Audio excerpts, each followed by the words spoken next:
रूपनगर राज्य के एक छोटे से गांव के बाजार में गांव का जमींदार एक दुकान के अंदर बैठा हुआ था। उस दुकान के अंदर एक बहुत ही सुंदर मूर्ति रखी हुई थी। तभी वहां पर एक व्यापारी आकर जमींदार से बोला, वाह वाह वाह वाह वाह वाह, क्या नक्काशी है, क्या खूबसूरती है, बहुत शानदार। भाई मूर्ति तो बहुत ही सुंदर है। हाँ, देखने में तो व्यापारी लगते हो। हाँ, बिल्कुल सही पहचाना आपने। मैं अक्सर एक राज्य से दूसरे राज्य में व्यापार के सिलसिले में इस गांव में आता रहता हूँ। वैसे ये मूर्ति कितने की बेचोगे आप? देखो, वैसे सुंदरता का कोई मोल नहीं होता, परंतु तुम्हें मैं ये मूर्ति 25 स्वर्ण मुद्राएं में दे दूंगा। जबरदस्त, शानदार। जिसने भी ये मूर्ति बनाई है उसकी कुशल कारीगरी की जितनी भी प्रशंसा की जाए उतनी कम है। वैसे आपकी जानकारी के लिए बता दूं कि ये मूर्ति मैंने ही बनाई है। अच्छा, परंतु आप तो जमींदार हैं। हाँ, सही कहा। मूर्ति बनाकर बेचना मेरा शौक है। व्यापारी ने मुस्कुराते हुए 25 स्वर्ण मुद्राओं की थैली जमींदार को पकड़ा दी और मूर्ति लेकर चला गया। कुछ देर बाद जमींदार धीरे धीरे अपने गांव के सोहन नाम के एक युवक के घर के अंदर चला गया। जमींदार को देखकर सोहन प्रसन्न होते हुए बोला, मुझे आपका ही इंतजार था। जमींदार सोहन को 5 स्वर्ण मुद्राएं पकड़ाता हुआ बोला, ये लो भाई सोहन, तुम्हारी मूर्ति 10 स्वर्ण मुद्राओं में बिकी है। बड़ी मुश्किल से बिकी है। चलो, 5 मुद्राएं तुम्हारी और 5 मेरी, ठीक है? क्या क्या कह रहे हैं जमींदार साहब? इतने कम दामों में? लेकिन मैंने तो मूर्ति बहुत ज्यादा सुंदर बनाई थी। देख सोहन, एक काम कर, किसी दिन तुम स्वयं ही अपनी ही मूर्ति बाजार में जाकर बेचकर देखना, तब तुम्हें पता चल जाएगा कि कितने में बिकती है। अगर तुम चाहते हो कि तुम्हारी मूर्ति अच्छे दाम में बिके, तो फिर कोई ऐसी सुंदर मूर्ति बनाकर तैयार करो जिसे एक बार में कोई देखे तो बस देखता रह जाए, चाह कर भी अपनी दृष्टि हटा ना पाए। ऐसा कुछ बनाओ तो महंगे दाम में बिके। ये क्या थी, बिक गई, भला समझो। इतना बोलकर जमींदार वहां से चला गया।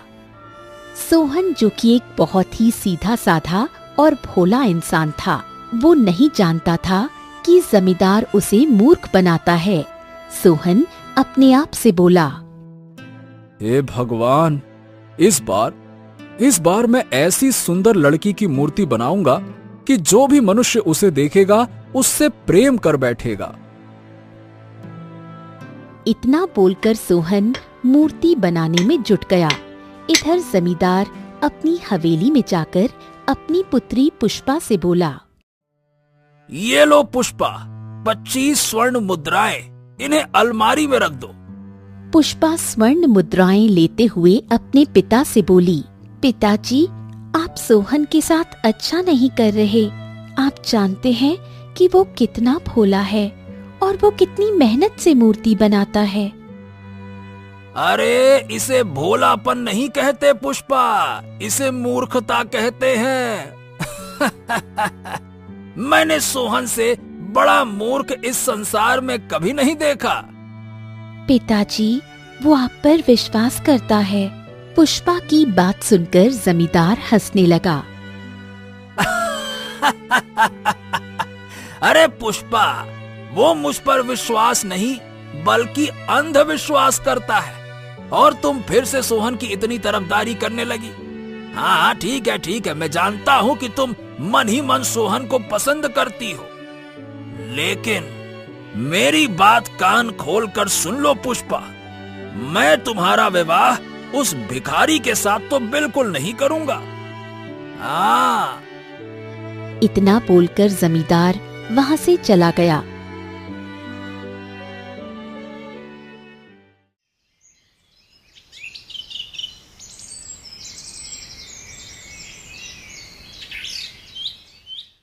अगले दिन जमींदार सोहन के घर पर जाकर बोला, अरे सोहन, आज कौन सी मूर्ति तैयार की है भाई? जमींदार साहब, कल आपकी बात मेरे दिमाग में घर कर गई, इसीलिए मैं ऐसी सुंदर मूर्ति बना रहा हूं जो आज तक किसी ने न बनाई हो। सोहन, वो सब तो ठीक है, लेकिन आज मैं क्या बेचूंगा? मेरा मतलब ये है कि मुझे कोई तो मूर्ति दो जिसे मैं बाजार में बेचकर तुम्हारा थोड़ा भला कर सकूं। अब देखो, मुझे अपनी कोई परवाह नहीं है। अरे भगवान का दिया हुआ मेरे पास तो बहुत सारा धन है। मैं सारी जिंदगी ना कमाऊं तो भी मेरा जीवन आराम से कट जाएगा, आराम से जीवन भर खाऊंगा। लेकिन बेटा, तुम्हारा तो कुछ न कुछ देखना पड़ेगा ना। हाँ हाँ, मैं जानता हूं। सोहन ने एक मूर्ति जमींदार को पकड़ा दी और दोबारा उसी मूर्ति को बनाने में व्यस्त हो गया। जमींदार मूर्ति लेकर सोहन के घर से बाहर चला गया और अपने आप से बोला, हाँ, आज तो काफी देर हो गई। जंगल के रास्ते से चलता हूँ, बाजार जल्दी पहुँच जाऊंगा। जमींदार मूर्ति लेकर जंगल के रास्ते से चल दिया। वो आधे रास्ते पहुंचा ही था कि तभी एक घुड़सवार जो कि वहां से गुजर रहा था, अचानक जमींदार को देखकर रुक गया। जमींदार ने देखा कि वो एक राजकुमार था। राजकुमार जमींदार की ओर देखकर बोला, मैं रूपनगर राज्य के राजा उदयभान का पुत्र राजकुमार अभिनंदन हूँ। आपको कौन नहीं जानता राजकुमार?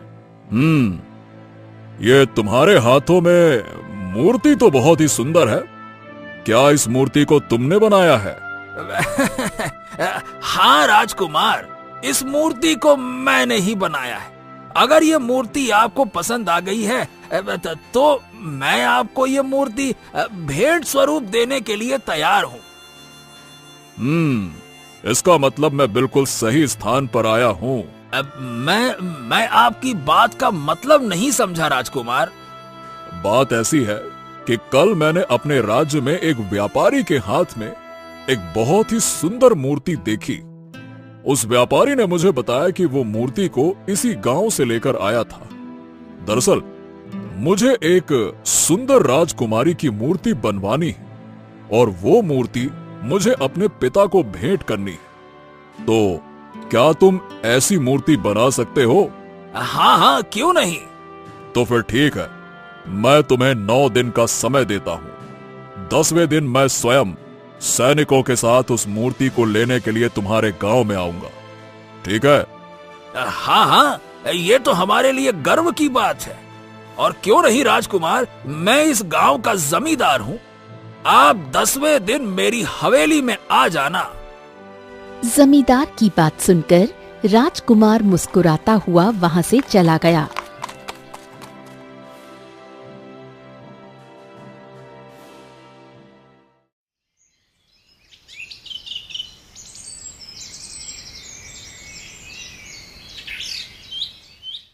अगले दिन जमींदार सोहन के घर पर जाकर उससे बोला,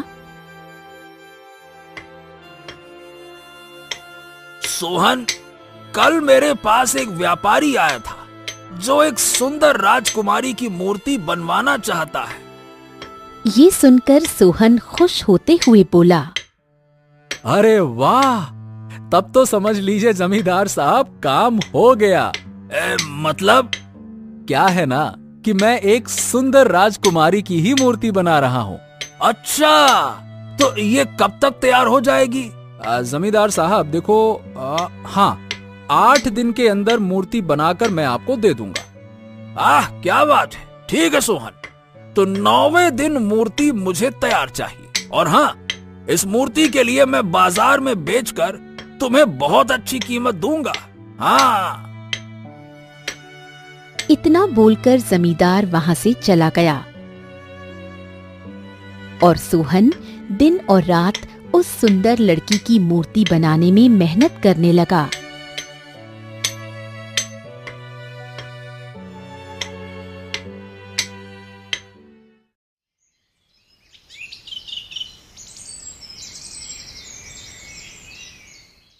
8वें दिन सोहन अपनी बनाई हुई सुंदर लड़की की मूर्ति को गौर से देख रहा था।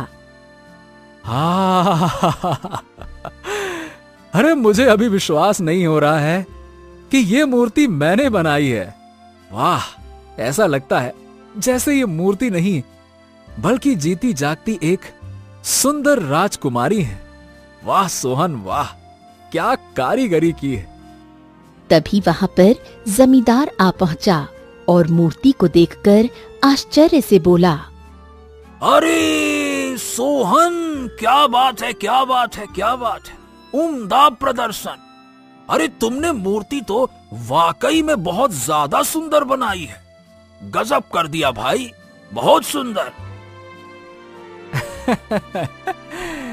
जमींदार साहब, मुझे भी विश्वास नहीं हो रहा कि इस मूर्ति को मैंने अपने हाथों से बनाया है। ठीक है, ठीक है, ठीक है। चलो तो सोहन, लाओ इस मूर्ति को अब मुझे दे दो। सोहन ने मूर्ति को जमींदार को दे दिया। जमींदार उस मूर्ति को लेकर अपनी हवेली आ गया।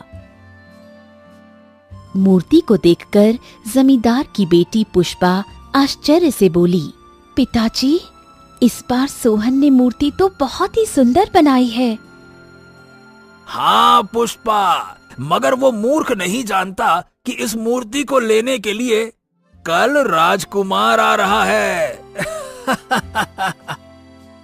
पिताजी, फिर तो आपको ये बात सोहन को बतानी चाहिए और उस राजकुमार को भी कि इस मूर्ति को सोहन ने बनाया है।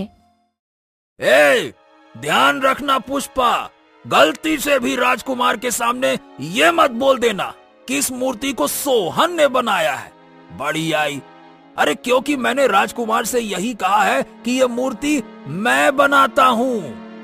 जमींदार नहीं जानता था कि कक्ष की खिड़की के बाहर गांव का बल्लू नाम का व्यक्ति उन दोनों की बातें चुपके से सुन रहा था। वाह वाह वाह वाह वाह, यह मूर्ति तो बहुत ही सुंदर है।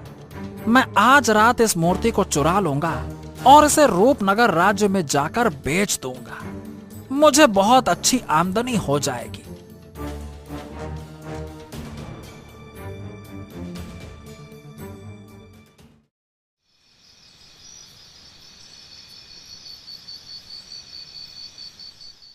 रात के समय बल्लू आहिस्ता से दबे पांव उनकी हवेली में घुसकर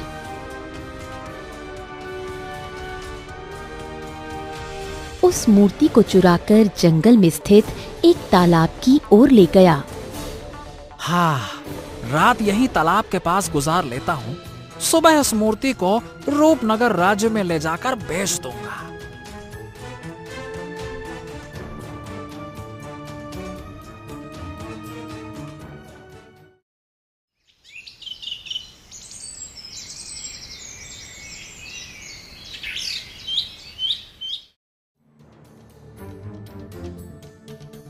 अगली सुबह जब जमींदार की आंख खुली तो मूर्ति को गायब देखकर वो बुरी तरह से चौंक पड़ा और जमींदार गुस्से से पुष्पा से बोला, पुष्पा पुष्पा पुष्पा, मैं समझ गया, उस मूर्ति को किसी और ने नहीं बल्कि सोहन ने चुराया होगा। उस नालायक को शायद भनक लग गई होगी कि उसकी बनाई हुई मूर्ति को लेने के लिए राजकुमार आने वाला है।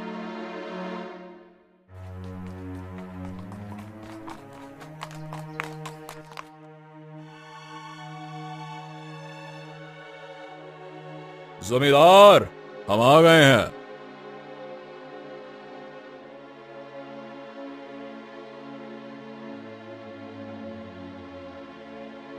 लाओ, मूर्ति बन गई।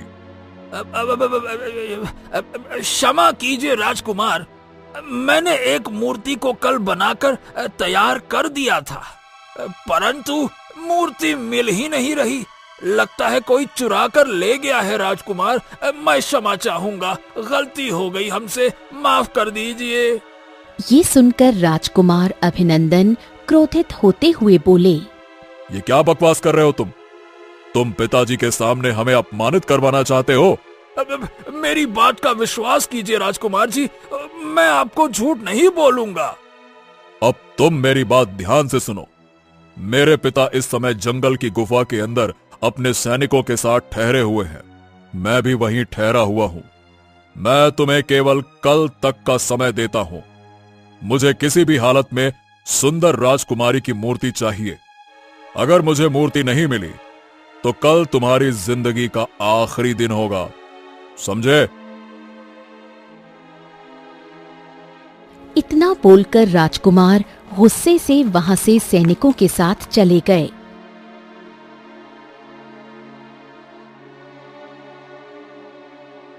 जमींदार गांव के लोगों की भीड़ लेकर सोहन के घर पर पहुंच गया। अपने घर पर इतनी सारी भीड़ देखकर सोहन घबराते हुए बोला, क्या हुआ जमींदार साहब? ए, बनो मत सोहन, सीधी तरह से बता दो कि वो मूर्ति कहाँ है। अरे तुम्हारी वजह से राजकुमार अभिनंदन मुझे धमकी देकर गया है। राजकुमार? मुझे कुछ समझ में नहीं आ रहा। अरे तुमने जो मूर्ति बनाई थी, मैंने उस मूर्ति का सौदा राजकुमार से किया था, परंतु कल रात वो मूर्ति मेरी हवेली से चोरी हो गई है भाई। हा, लेकिन आपने तो कहा था कि आपने एक व्यापारी से सौदा किया है। तभी जमींदार गांव के लोगों से बोला, वाह वाह वाह वाह वाह वाह, देखो भाइयों, देखो देखो, इसे कहते हैं नमक हराम।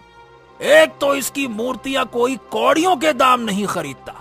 मैं इसकी मूर्तियों को जैसे तैसे बाजार में बेचता हूँ ताकि इसका घर चल सके, और इसने मेरे साथ क्या किया देख रहे हो।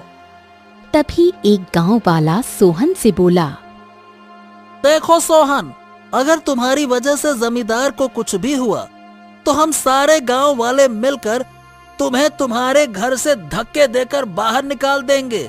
अरे मेरा विश्वास कीजिए जमींदार साहब, मैंने मूर्ति को नहीं चुराया है।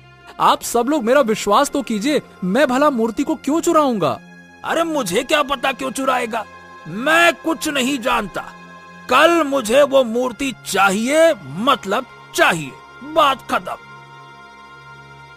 इतना बोलकर जमींदार गांव के लोगों के साथ वहां से चला गया। सोहन रोता हुआ अपने आप से बोला, हे भगवान,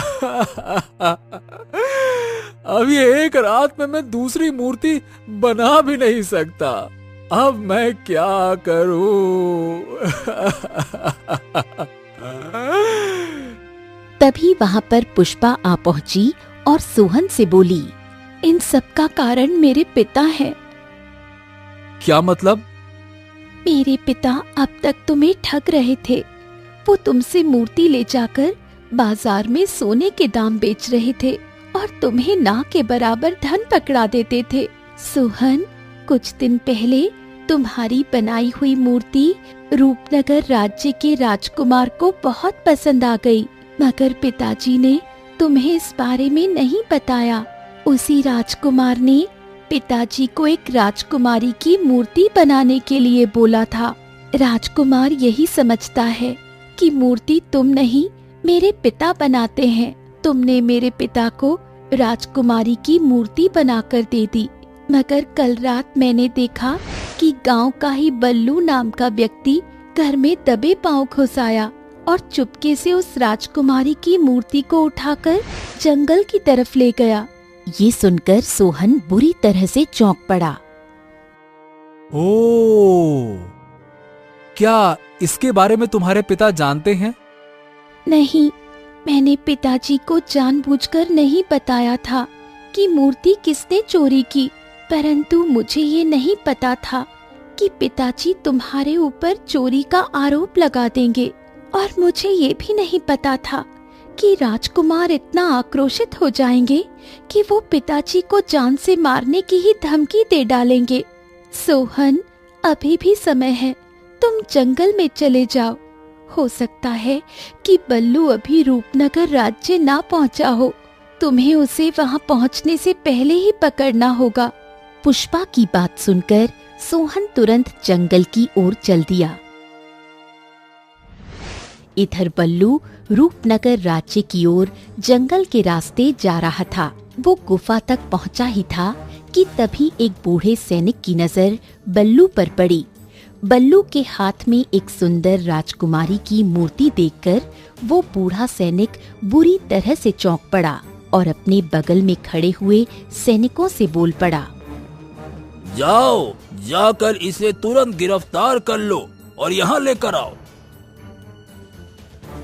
सैनिक तुरंत बल्लू को गिरफ्तार करके बूढ़े सैनिक के पास ले आए। बल्लू सैनिकों को देखकर घबरा गया। मैं एक व्यापारी हूँ। तुम्हारा चेहरा बता रहा है कि तुम कौन हो। पहले ये बताओ, तुम्हें ये मूर्ति कहाँ से मिली? बल्लू तुरंत बूढ़े सैनिक के पैरों पर गिर पड़ा। मुझे क्षमा कर दीजिए, मुझे माफ कर दीजिए। मैंने ये मूर्ति कल रात ही जमींदार के घर से चुराई थी। मुझे माफ कर दीजिए। तभी वहाँ पर सोहन बल्लू को ढूंढते हुए आ पहुँचा और उस मूर्ति को देखकर उस बूढ़े सैनिक से बोला, हाँ, इस मूर्ति को तो मैंने बनाकर जमींदार को दिया था। कल रात ही इस मूर्ति को इसने चोरी कर लिया। यही मूर्ति तो मेरी है। ये सुनकर बूढ़ा सैनिक बुरी तरह से चौंक पड़ा और सैनिकों से बोला, इन दोनों को महाराज के पास ले चलो।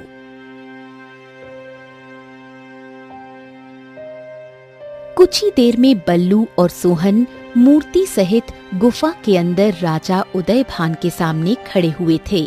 उस मूर्ति को देखकर राजा उदयभान बुरी तरह से चौंकते हुए बोले, ये तो मेरी पुत्री राजकुमारी चंद्रवती की मूर्ति है। राजकुमारी चंद्रवती कुछ वर्षों पहले इसी गुफा के आसपास देखी गई थी। फिर उसके बाद वो कहीं नहीं मिली। तब से मैं हर वर्ष इस गुफा में आता हूँ और अपनी पुत्री राजकुमारी चंद्रवती को याद करता हूँ। अब ये बताओ, ये मूर्ति किसने बनाई है? तभी राजा उदयभान का पुत्र राजकुमार अभिनंदन वहां आ पहुंचा। पिताजी, ये मूर्ति तो इस जंगल के नजदीक गांव में रहने वाले एक जमींदार ने बनाई है। लगता है ये दोनों चोर हैं, क्योंकि जमींदार बता रहा था कि मूर्ति उसके घर से चोरी हो गई है। तभी सोहन राजकुमार अभिनंदन से बोला, नहीं नहीं नहीं नहीं, क्षमा कीजिए राजकुमार, लेकिन ये मूर्ति मैंने बनाई है। मैंने ही जमींदार को ये मूर्ति बेचने के लिए दी थी। मैं ही मूर्तियां बनाता हूँ।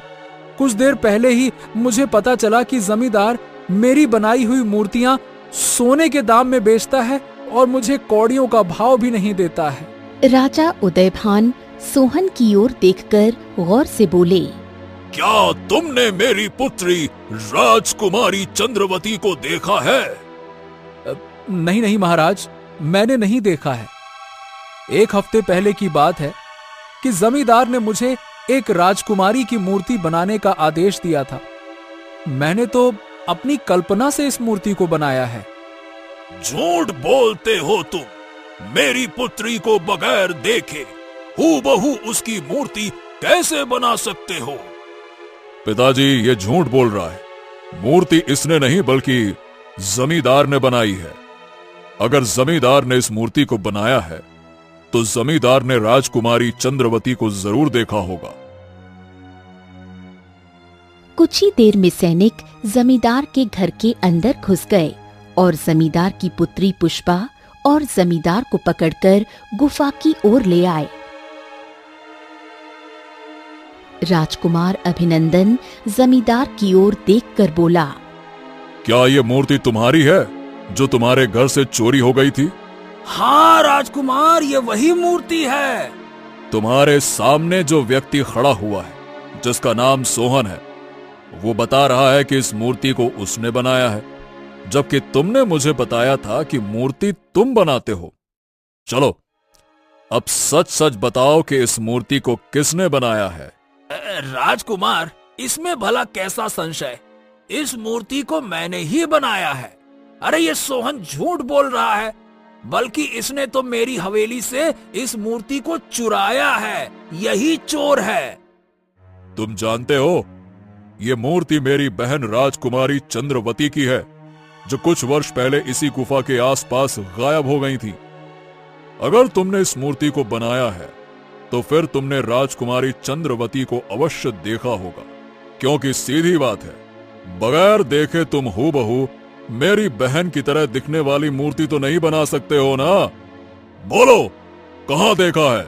इतना बोलकर राजकुमार अभिनंदन ने अपनी तलवार निकाल ली और गुस्से से जमींदार से बोला, चलो अब बताओ, कहाँ है मेरी बहन? ये सुनकर जमींदार बुरी तरह से घबरा गया। मुझे क्षमा कर दीजिए राजकुमार, ये सोहन सही बोल रहा है। अरे मूर्ति मैंने नहीं बल्कि सोहन ने बनाई है, बल्कि मैं तो सोहन के साथ हमेशा से धोखा करता आया हूँ। सोहन की बनाई हुई मूर्तियाँ मैं बहुत महंगे दामों में बेचता हूँ और सोहन को कुछ नहीं देता। जमींदार ने इतना कहा ही था कि तभी रंग बिरंगी किरणों के साथ राजकुमारी चंद्रवती की चेहरे की मूर्ति असली चंद्रवती में परिवर्तित हो गई। ये देखकर वहां मौजूद सभी लोग आश्चर्य में पड़ गए। राजकुमारी चंद्रवती मुस्कुराते हुए अपने पिता की ओर देखकर बोली, पिताजी, वर्षों पहले जंगल में शिकार खेलने के लिए आई थी। शिकार खेलते हुए जब मैं थक गई तो इस गुफा के अंदर चली आई।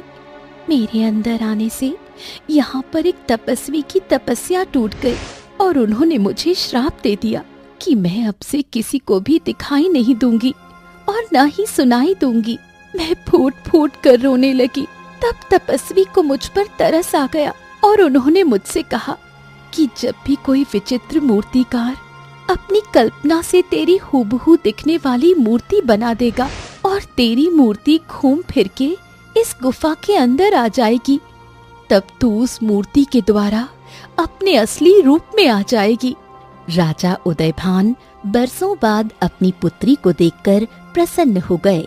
तभी जमींदार की पुत्री पुष्पा जमींदार से बोली, पिताजी, आपसे कहा था मैंने कि सोहन के साथ ऐसा मत कीजिए। आखिरकार आपको शर्मिंदगी उठानी ही पड़ी ना। धोखे का अंजाम बुरा ही होता है। सोहन राजकुमार अभिनंदन से बोला, राजकुमार, मेरी विनती है कि आप इन्हें क्षमा कर दीजिए। अगर आप इन्हें बंदी बनाकर कारागार में डाल देंगे तो इनकी पुत्री का क्या होगा? देखा तुमने, तुम जिसे अब तक लूटते आए थे उसी ने तुम्हारी जान बचाई। मैं केवल इस सच्चे इंसान की वजह से तुम्हारी जान बख्शता हूं, क्योंकि इसकी वजह से वर्षों बाद मेरे पिता को उनकी बेटी और मुझे मेरी बहन मिली है। जाओ। राजकुमार ने उसी समय बल्लू को कारागार में डलवाने का आदेश दे दिया और राजा उदयभान ने सोहन को उसी समय ढेर सारी स्वर्ण मुद्राएं देकर गुफा से विदा कर दिया और अपनी बेटी को लेकर महल चले गए।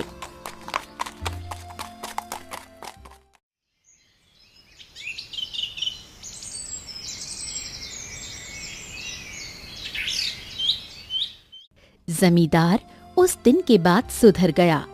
जमींदार ने अपनी पुत्री का विवाह सोहन से कर दिया और उस दिन से सोहन जमींदार की हवेली में ही पुष्पा के साथ रहने लगा।